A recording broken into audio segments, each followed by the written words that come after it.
jasa oleh satuan pendidikan. Nah, di sini sebagai salah satu dasar bagaimana kita untuk melakukan pengajaran, apakah itu belajar menggunakan siblah atau manual. Ini dasar. Terus di sini ada perubahan ya, perubahan dari peraturan ini hanya sebagian saja yang dirubah dengan Permendikbud nomor 63 tahun 2020. Dan ini juga perlu dibaca juga pedoman perencanaan berbasis data, karena LKS itu adalah upaya atau hasil dari kita mengolah atau membaca rapor pendidikan tahun sebelumnya. Ini hanya bacaan saja. Oke. Kita lanjut ke ini alur atau timeline post reguler. Nah, saya mulai dari bulan Juli sampai Oktober tahun berjalan.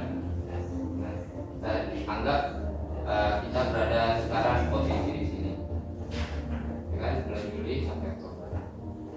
Di sini ada beberapa yang sekiranya memang perlu kita lakukan. Pertama yaitu menyusun dan mengusulkan RKAS. Ya, sebenarnya tidak ada jadwal pasti sebenarnya menyusun dan mengusulkan RKAS. Cuman alangkah baiknya kita sudah dari awal-awal menyusun rencana anggaran kerja sekolah, karena semakin kita cepat mengusulkan, maka kita akan semakin cepat masuk ke dalam daftar antrian penyaluran dana postkurikuler. Nah, yang perlu kita perhatikan di sini ketika urutan dalam penyusunan RKAS untuk tahun selanjutnya. Ini pertama kita mengumpulkan masukan dan evaluasi hasil rapor pendidikan. Nah, dari informasi dari sinilah kita merancang kegiatan apa yang akan kita laksanakan di tahun selanjutnya. Misalkan nih, kalau kita baca di hasil rapor pendidikan kita kurangnya di bagian literasi. Nah, bagi upaya kita untuk meningkatkan literasi siswa kita seperti apa? Apakah mengadakan kegiatan, apakah ada dengan pelatihan guru, siswa dan sebagainya, ataupun pengadaan buku bacaan. Nah, kita dari situ kita identifikasi kekurangan kita dan kita masukkan ke dalam draft RKAS. Nah, ini masih draft, kita susun masih belum, misalnya belum masih bisa berubah melihat situasi dan kondisi. Dan setelah kita menyusun RKAS, tentu kita harus menyesuaikan harga. Kita survei harga toko atau di siblah. Nah, perhatikan juga survei harga toko ini adalah kita harus pastikan harga yang di toko atau di siblah itu tidak melebihi atau kurang dari harga satuan standar harga yang ditetapkan oleh pemerintah. Nah, nanti di aplikasinya itu sudah tertera batasan atas, batas bawahnya. Terus setelah kita survei mendapatkan harganya, jadi kita lanjut ke pembahasan bersama kepala sekolah, yang terlibat kepala sekolah, bendahara, guru dan komite. Ini komponen yang perlu terlibat dalam pembahasan bersama terkait draft RKAS ini. Setelah kita merapatkan, menerima masukan, maka kita akan melakukan revisi dari hasil pembahasan kita bersama. Selanjutnya, kalau sudah direvisi akan kita input ke dalam aplikasi RKAS. Setelah itu, sebelum mengajukan pengesahan, kita review dulu agar tidak ada kesalahan penginputan ya. Nanti kalau terjadi kesalahan penginputan nanti kita agak sulit membelajarkan. Contohnya misalnya gini, ketika kita ke kegiatan AMBK itu biasanya kan di bulan Oktober. Nah, kalau kita di RKAS itu kita masukkan di bulan Desember, otomatis kita tidak bisa berbelanja di bulan Oktober karena anggarannya ada di bulan Desember. Nah, jadi perhatikan penempatan itemnya, bulannya itu harus diperhatikan. Jika sudah, itu baru bisa kita ajukan kesan. Nah, ini untuk penyusunan dan mengusulkan RKAS. Nah, selanjutnya ini pengusulan bendahara ini tergantung dari dinas lagi, apakah akan mengirimkan surat terkait perubahan bendahara. Dan ini menurut saja ini bagian. Nah, selanjutnya Artinya ini memastikan semua belanja telah diinput di Arkas dan tidak ada sisa. Jadi maksudnya adalah tahun yang berjalan saat ini itu kita pastikan semua belanja itu telah diinput di Arkas dan tidak ada sisa. Nah, jika masih terdapat sisa anggaran, maka akan menjadi pengurang dari penerimaan dana tahun selanjutnya. Maksudnya adalah pertama ini memastikan semua belanja. Jadi setiap di Arkas itu sudah dialokasikan tiap bulannya kita belanja apa. Nah, kita belanjakan, setelah kita belanjakan kita input hasil belanja kita itu total nominalnya berapa, item apa saja yang kita belanjakan kita masukkan ke dalam aplikasi Arkas. Nah, ketika sudah kita menginputkan, pastikan jangan sampai ada item yang terlewat. Nah, biasanya kalau untuk item-item yang mungkin sering terlewat itu biasanya ATK. ATK itu karena kan kecil tuh belanjanya itu, belanja pena dan sebagainya. Nah, ketika masih ada sisa sampai di akhir tahun berjalan di bulan Desember, misalkan kita ada sisa sebesar 100.000 yang belum dibelanjakan. Nah, 100.000 itu akan menjadi pengurang kita untuk menerima di tahun selanjutnya. Nah, jadi misalkan tahun selanjutnya itu kita menerima 10 juta. Nah, 10 jutanya itu kita tidak akan menerima 10 juta, tetapi 10 juta itu dikurang dengan 100.000. Nah, jadi kita hanya akan menerima di tahun selanjutnya itu hanya sekitar 9.900.000. Yang sampai sisa. Nah, itu juga kalau bersisa nanti prosesnya agak ribet. Kita harus menyesuaikan juga lagi. Pokoknya sebisa mungkin jangan sampai ada sisa. Terus ini benarkan data siswa sebagai dasar besaran penyaluran dana postkurikuler. Nah, ini juga perlu diperhatikan juga. Ini sebenarnya bagian dari tugas dari operator Dapodik. Nah, ini yang mengurus Dapodik kan data ini oleh operator. Nah, jadi pastikan data siswanya itu valid, benar-benar valid. Jangan sampai ada data siswa yang tidak valid di Dukcapil. Jadi ketika data siswa itu tidak valid di Capil, maka siswa itu tidak diperhitungkan sebagai dasar penyaluran dana BOS. Ya, misalkan di lapangan siswanya ada 90 orang, tetapi di aplikasi Dapodiknya itu terdapat 5 orang yang datanya itu tidak valid di Capil. Jadi yang akan dasar penyaluran kita itu hanya sebesar 85 siswa. 5 siswanya itu dianggap tidak valid, tidak dihitung. Jadi kan di bagian sini skor dirugikan. Terus juga nih menyusun SPJ tahap 2. Jadi proses penyusunan SPJ ini sebisa mungkin sudah dimulai ketika masuk tahap 2 ya, atau bulan Juli sudah masuk. Jadi kita sudah dari awal menyusun SPJ tahap 2. Jadi jangan sampai sekiranya kita sudah bulan Desember baru kita mengumpulkan bukti belanja, bukti barang dan sebagainya. Sebenarnya sudah dimulai dari awal tahap berjalan. Saja ini melakukan rekonsiliasi ya, ini biasanya ini untuk tahap tahap yang sedang berjalan. Jadi ini untuk bulan ini ada surat dari dinas ya yang dikirimkan ke Pak Wir sebenarnya. Kita diminta untuk melakukan rekonsiliasi di bulan November. Ya, bulan November minggu keempat. Jadi rekonsiliasi ini jadi pihak dinas pendidikan itu ingin memastikan apakah belanja kita ini sudah sesuai atau tidak, dan juga mau mendata apakah sekolah ini ada belanja modal atau tidak.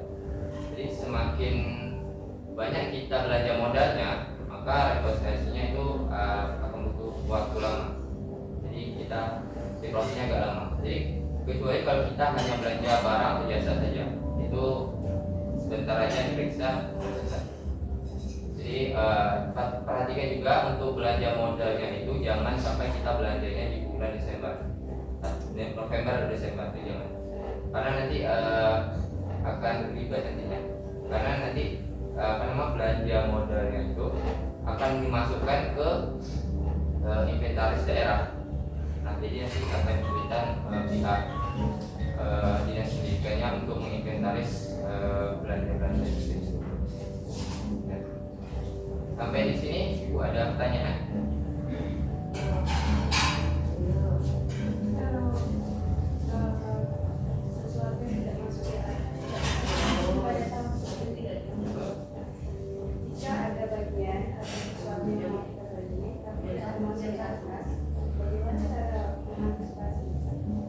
Nah, kalau misalkan kita ada keinginan untuk membeli sesuatu tapi tidak direncanakan di atas, tidak.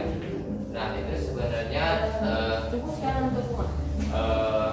kalau ingin dimasukkan di atas, berarti kita harus melakukan pergeseran atau perubahan atau pergeseran perubahan kita bahas.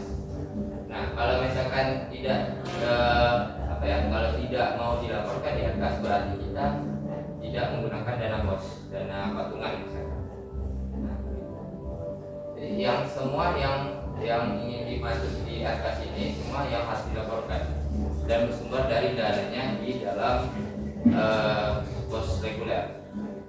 Ini apa sudah disebutkan ya? Kalau yang sudah itu misalnya mungkin ada yang tidak terduga ya, ya itulah yang dimasukkan dalam pengeluaran yang tidak terduga di atas, dia tidak masuk ke atas nanti, tapi catatan pribadi kita aja. Tetap menggunakan dana bos, tapi tidak dilaporkan ke atas. Ya bisa? Oke, kita lanjut ke ini. Jadi untuk sasaran rekodnya itu hanya kelihatan.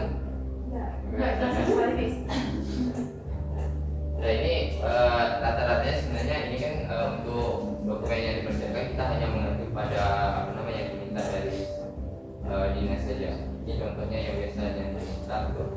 Ini pertama adalah laporan biaya sanksi penerimaan dan belanja dana bos reguler. Ini bisa diambil di aplikasi atasnya.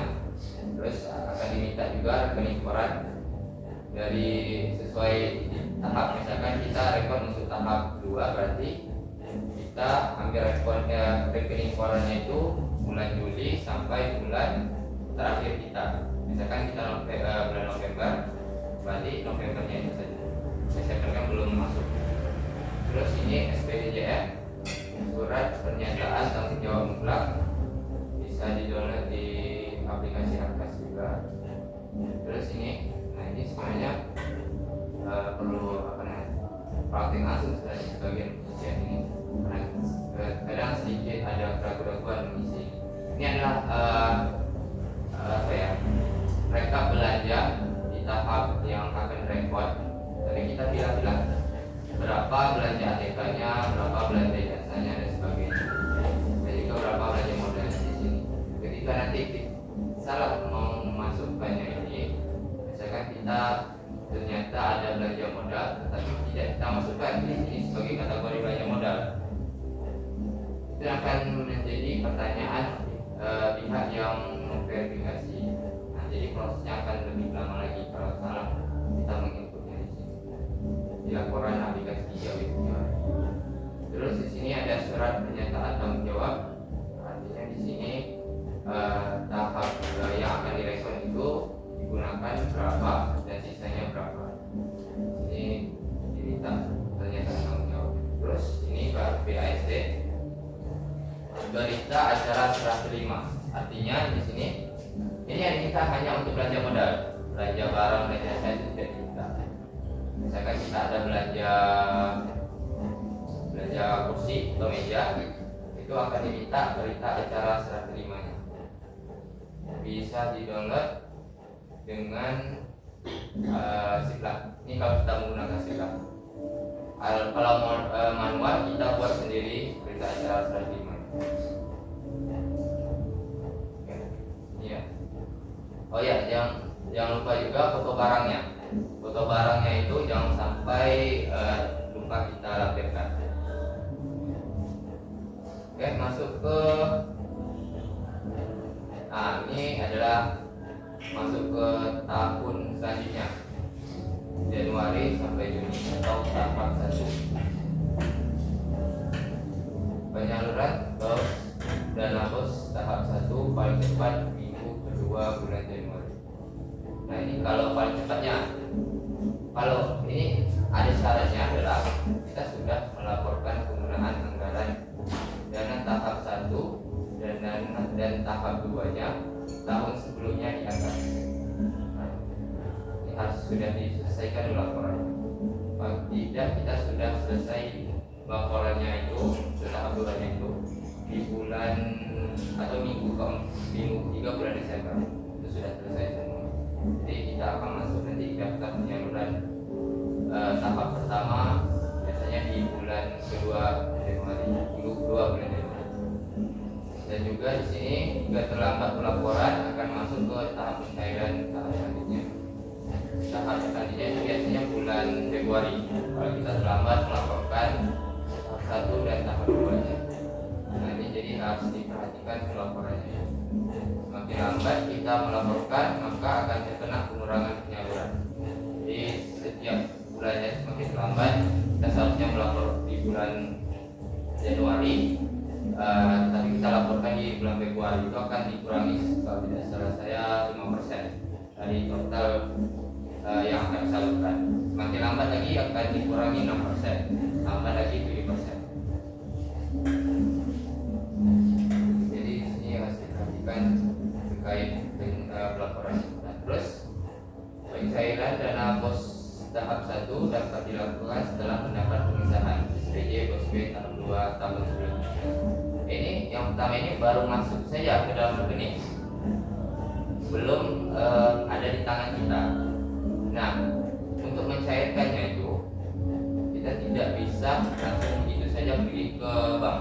Kita harus membawa syarat-syaratnya. Salah satunya ini bukti pengesahan SPJ BOS tahap 2 tahun sebelumnya. Nah, jika sudah ada bukti pengesahan ini maka bisa kita untuk mencairkan dana BOS reguler. Nah, untuk pencairannya itu sebenarnya tidak ada aturan, boleh boleh secara semuanya langsung atau bertahap. Misalkan bulan ini kita butuhnya 10 juta, ambil 10 juta, bulan depannya 5 juta, tarik 5 juta, tergantung kebutuhan dari pihak sekolah. Nah, setelah kita melakukan pencairan, jangan lupa juga kita melakukan lapor salur di web BOS Salur. Ini nama webnya dan di aplikasi atas.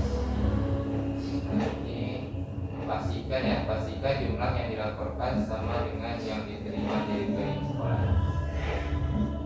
Pastikan sama. Ketika nanti kita laporkan, seharusnya kita menerima di rekening itu 10 juta, tapi kita salah menginputkan angkanya, tapi kita masukkan misalkan 9 juta. Jadi akan nanti kesulitannya itu di bagian apa ya? Di bagian pelaporan, jadi tidak sinkron. Seharusnya kita belajar 10 juta, tetapi anggaran tersedia itu hanya 9 juta. Jadi 1 jutanya itu tidak bisa dibelanjakan. Jadi nanti ujungnya nanti akan bermasalah, belum menjadi silpa. Nah, sini setelah kita tarik tadi pencairan dana, Bapak Ibu bisa melakukan belanja sesuai ARKAS tahap 1. Hanya tahap 1 saja itu ya. Nah, bisa manual atau sigla. Disarankan sebenarnya kita belanja menggunakan sigla karena berdasarkan Permendikbudristek sebelumnya itu tentang pedoman pengadaan barang dan jasa, untuk belanja yang di atas 1 juta itu wajib menggunakan sigla. Dan sebenarnya ada syarat-syarat pengecualian, cuman dibandingkan dengan kondisi kita itu syaratnya itu tidak terpenuhi. Contohnya gini, kalau ada satuan pendidikan yang daerahnya itu kesulitan jaringan, nah sekolah itu boleh menggunakan belanja secara manual.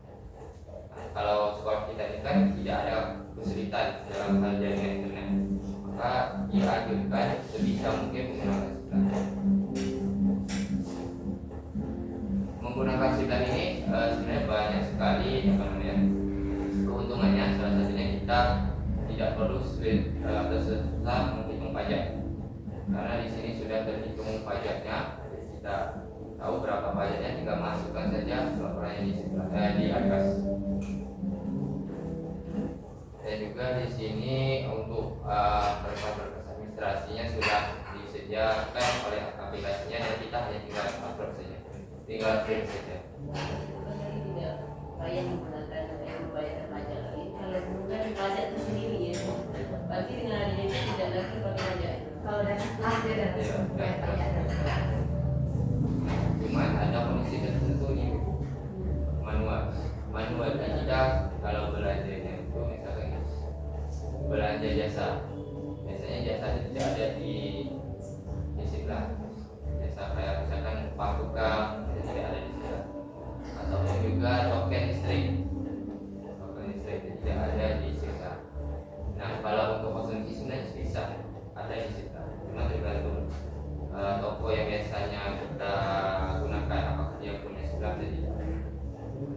Kalau tidak ada ya pakai kita manual. Dan manual ini tentu saja kita akan nanti harus menghitung lagi pajaknya. Terus, nah setelah kita belanja ini, jangan lupa kita melakukan penatausahaan atau mencatat pembelanjaan kita. Ini kita bisa mencatatnya secara manual di kertas berdasarkan unit ya, unit tanggalnya. Misalkan tanggal 1 Januari, anggaplah misalkan kita mulai dari penerimaan tanggal 20 Januari itu kita menerima dana bos reguler. Nah tanggal selanjutnya 21 itu kita penarikan dana. Misalkan kita ambil separuh dan terima 20 juta, jadi kita ambil tariknya 10 juta di tangan, 10 juta di rekening. Nah, terus kita ini ingin berbelanja apakah sama misalkan kalau untuk secara tadi kan kita punya dua rekening ini, tunai dan non tunai.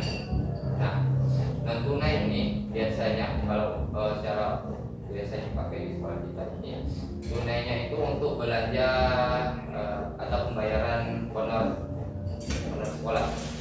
Tunai itu untuk honor sekolah. Sementara non tunainya itu kita belanja mulai dari konsumsi, ATK dan sebagainya itu secara non tunai. Nah, jadi dari tanggal 20, 21 dua-duanya itu kita ada belanja atau bayar tenaga honor. Selanjutnya 22, 23 kita ada belanja kursi misalkan. Ya, tapi dalam satu hari itu kan misalnya tanggal 23, jadi misalnya di situ bayar honor, di situ belanja lain kita bisa. Boleh. Bisa sekali. Iya. Boleh. Kalau dalam satu hari itu ada beberapa belanja boleh, tergantung nanti di nota kwitansinya itu. Jadi pastikan kita mengurutkannya itu dari tanggal yang paling kecil sampai ke yang paling besar. Nanti pengurutan ini akan berdampak juga ketika nomor urutnya itu, nomor urut di kwitansinya. Jadi ketika kalau kita tidak mengurutkan berdasarkan tanggal, maka nomor buktinya itu akan melonjak-lonjak. Jadi ada yang nomor 30 di atas, nomor 2 di bawah. Jadi kurang rapi kalau pengerjaannya. Nah, ini mencatatnya ini bisa ya saya sebutkan tadi secara manual kita catat di buku, dan juga bisa juga menggunakan aplikasi Excel. Biasanya kalau saya menggunakan Excel, jadi di Excel itu sudah saya susun ya berdasarkan tanggalnya, dan dari situ sudah bisa kita langsung memperoleh format kwitansi dinasnya. Jadi kita tidak perlu lagi mengetik ulang. Dan juga setelah kita menginput manual atau secara aplikasi, ini aplikasi mandiri, kita juga wajib melakukan penginputan di aplikasi Arkas. Jadi 2 kali kerja sebenarnya. Terus selanjutnya yang diupayakan setiap bulan untuk menutup PKU atau buku kas umum di akhir bulan atau di awal bulan berikutnya. Nah ini sebenarnya tidak terlibat, tapi sebaiknya umumnya dilakukan itu ketika sudah menjelang akhir bulan atau masuk ke awal bulan berikutnya, itu kita sudah menutup BKU. Biasanya di dinas ini kadang memeriksa juga apakah kita sudah tutup BKU sampai bulan berapa. Nanti orang pihak dinas itu mengetahuinya. Oke, ini tahap satunya. Ada pertanyaan lagi?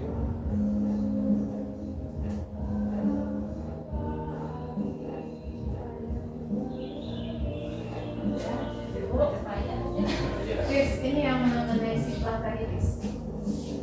Bukan jumpa dengan beberapa kepala sekolah. Jadi sebenarnya yang bisa disekolahkan, yang bagusnya sebaiknya disekolahkan itu belanja yang 1 juta atau 2 juta.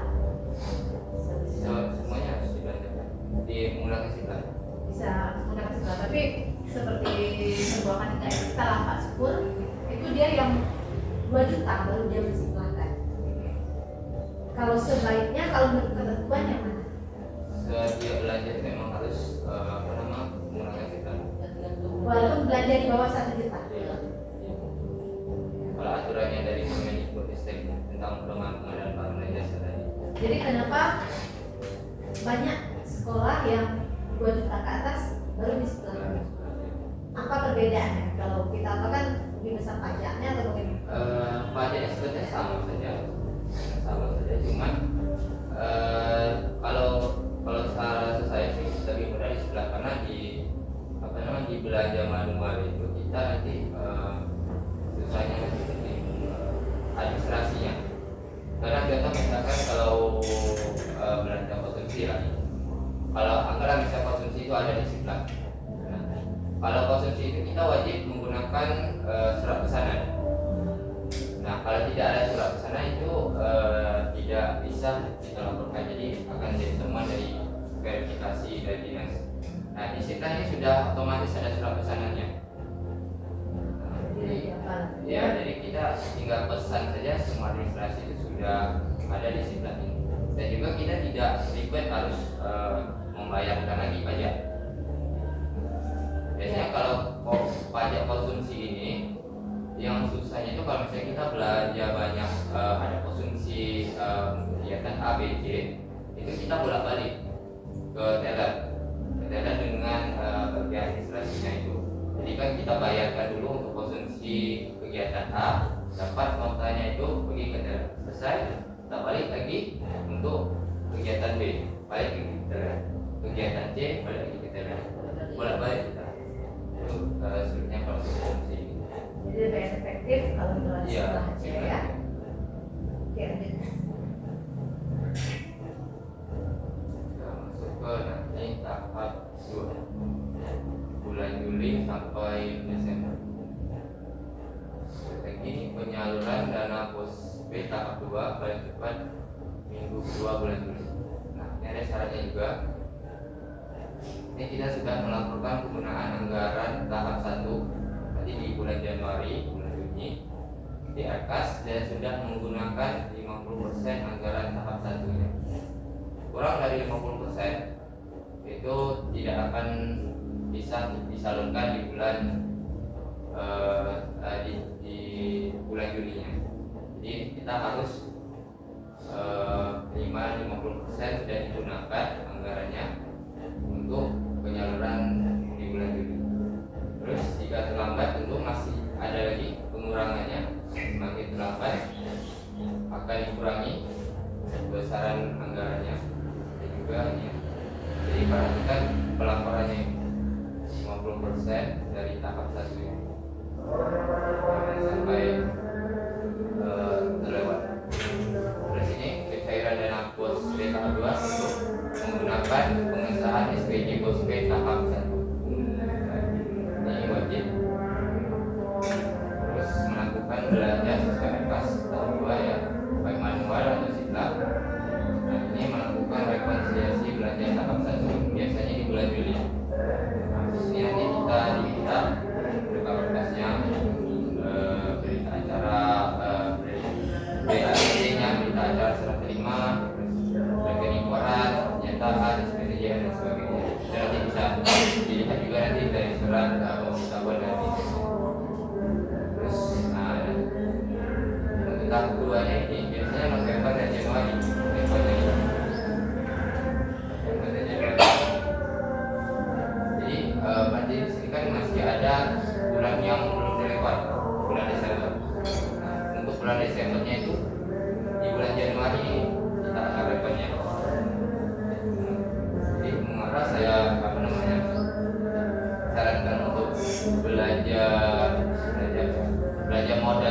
awal tahap itu biar nanti ketika bulan Januarinya itu tidak lama nanti prosesnya.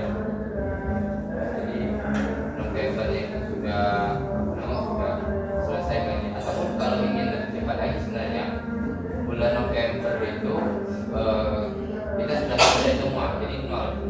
Jadi Januari ini kita tidak perlu lagi rekon. Kalau misalnya gitu, mungkin tergantung dengan perencanaan investasi. Terus di sini ada wajib melakukan perubahan. Perubahan di sini tadi yang ditanyakan misalkan ada belanja yang ingin masukkan di kas. Nah, kita bisa melakukan perubahan. Sebenarnya ada dua istilah, perubahan dan pergeseran. Nah, kalau untuk perubahan ini bisa dilakukan di bulan September.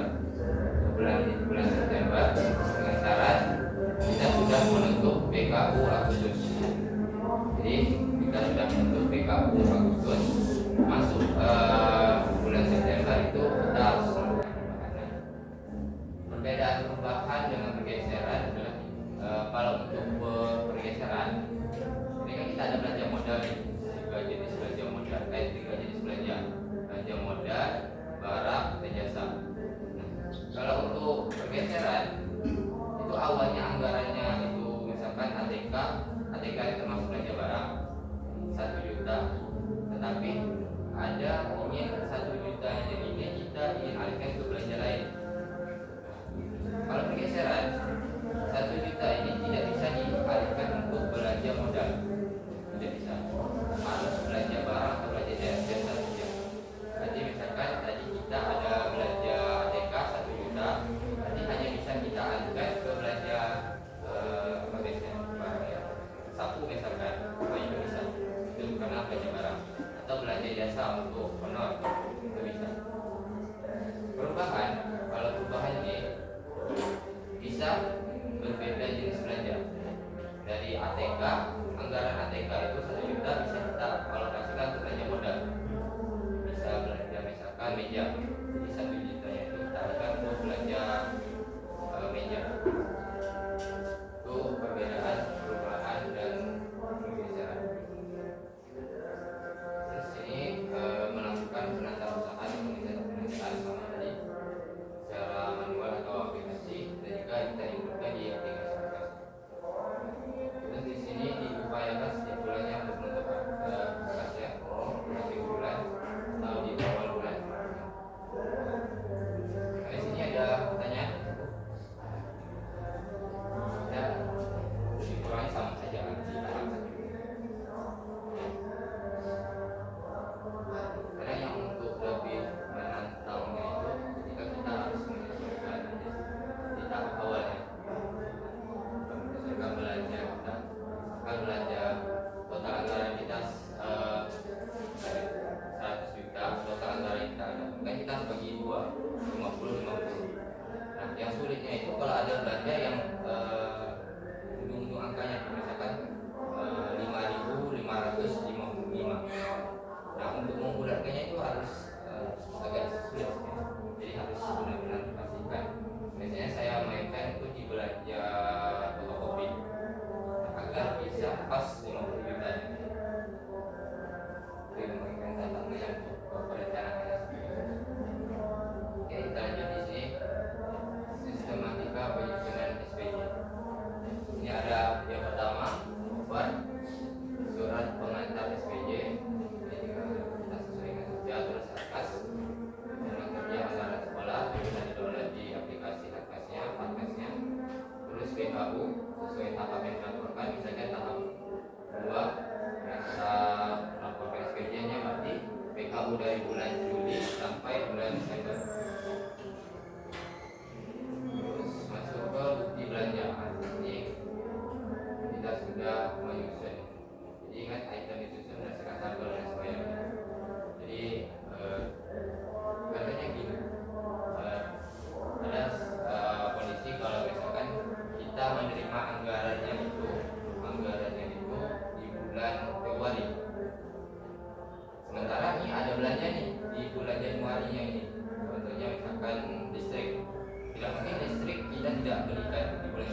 dari bukti belanjanya itu ini ada urutannya.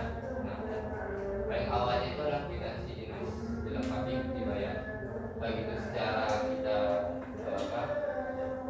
transfer atau nota belanja. Ini apa namanya, dilampirkan bukti transfer dan nota belanja. Terus kedua ini angka, ini untuk pembayaran honor, ya, baik honor sekolah ataupun honor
tanggal, misalkan tanggal ini transaksi tunai atau non tunai.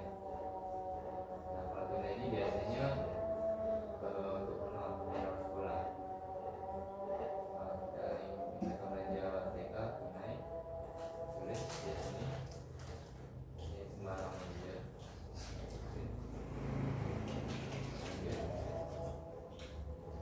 Tanggalnya, di sini nanti nota yang saya sebutkan tadi. Misalkan kita di bulan Januari belanja ini, bulan Januari. Tapi kan kita laporkannya di bulan ini, di tanggal ini kan 10 Oktober. Pokoknya kita belanja sebenarnya bukan di 10 Oktober, di bulan misalkan di September tanggal 11. Nah di sini yang berdasarkan nota itu sebetulnya, tapi lunas bayarnya itu tanggal 10 Oktober. Ya di apa ditalang dulu, terus baru masuk itu biasanya kalau misalkan listrik gitu, listrik dari sini dari nilainya dan tambah. Oke, misalkan cuma sekali aja dulunya klik aja. Oke, perhatikan di sini. Nah ini kalau kita belanja sebelah sama aja di sini biar tidak perlu lapor pajak lagi.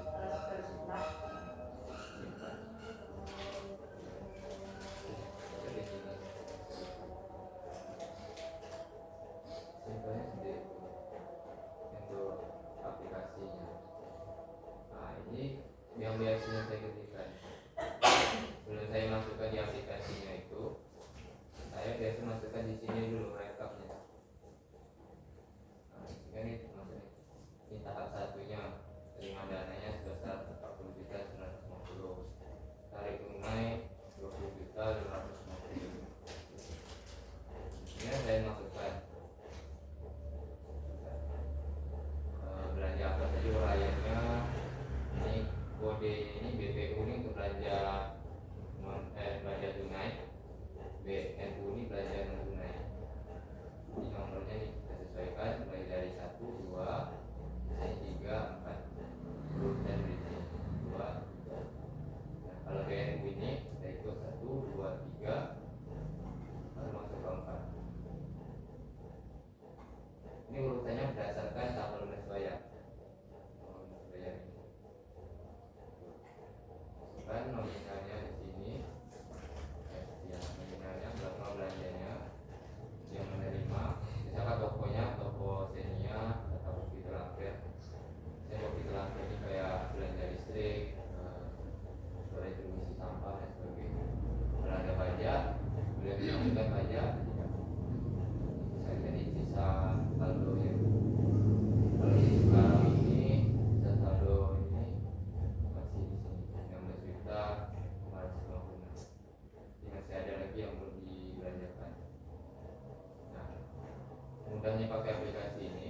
Excel ini kita tidak perlu lagi bikin kwitansi manual. Kita sudah masuk di sini. Kita tinggal berubah aja di sini. Kita sudah sesuaikan. Tinggal cetak jalan.